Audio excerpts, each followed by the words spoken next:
Hey guys, so this is my review of Widows. This is a little late, I will admit, but the thing about this, so first of all, I just want to talk about a few things. I have not done my Oscar prediction video for November, and at this point, I don't think I will. It's too late in the month, and I don't think I'm going to do one for December either, because that's the point when all the Oscar stuff is coming out, and the Golden Globes, and the SAG Awards, and all that, so I probably the next time I do an Oscar prediction article, the next time I do an Oscar prediction video will be right before the nominations come out. That'll be my big final predicting nominations, and I'm sorry about that, but I've just been. I think I can say this at this point. I've been dealing with depression. I believe so. I haven't like tested it or anything, but the symptoms are all there, and my mom, who's had it, recognizes it. She says it can run the family, can be physical. Um, So I've been struggling with that uh, a lot recently, but I did manage to see a couple of movies, and one of them is Widows, and I'm going to try to get out some reviews quickly. So, Widows. This is Steve McQueen's follow-up to 12 Years a Slave. He also did Hunger and Shame. He's a director who's known for making films that are great but uncomfortable, and this is his first attempt to make something mainstream, and I'm not really sure. You can tell that he's a little bit out of his comfort zone, because I don't think it's as good as 12 Years a Slave. I haven't seen Hunger or Shame, but I think it's a good movie.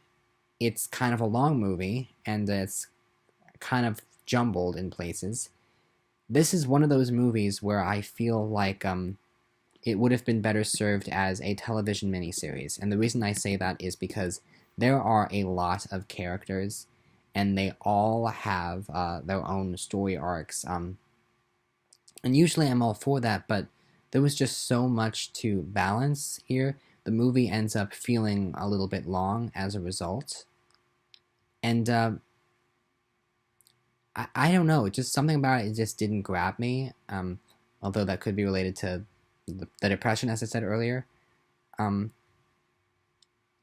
this movie, so in terms of what it could do for the Oscar race, Viola Davis is good in the role. It's not an amazing performance, but I think she could still get nominated under the principle that she can just become one of those people that just gets nominated for things.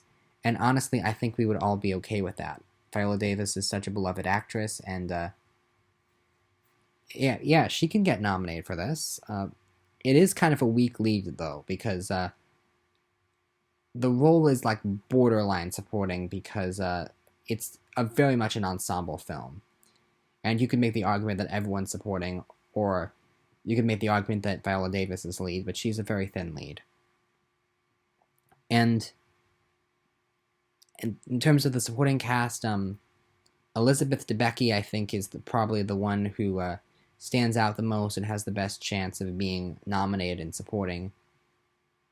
I will say, though, I liked what Daniel. Sorry.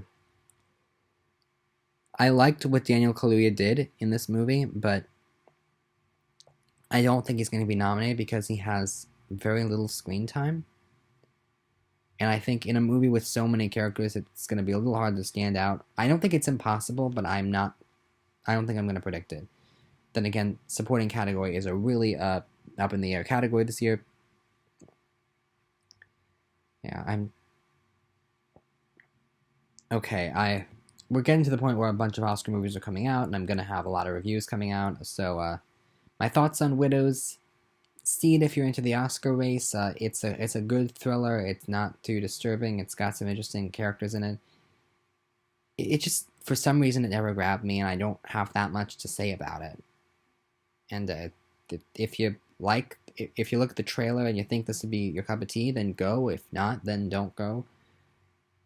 That's really all I have to say. I'm sorry I couldn't make this a longer review, but it's a good Viola Davis, and it's a good everyone else in this cast. It's a good cast. The only person I never really bought was Colin Farrell, because he's trying to do an American accent, and his Irish accent keeps slipping in. It's one of those performances, but everyone else was good. And yeah, if you want to see it, see it. It's exactly what the trailer promises. It's fun. It's a bit long at times, but it's enjoyable. So that's Widows. And now I'm going to record another review right after that. So thanks.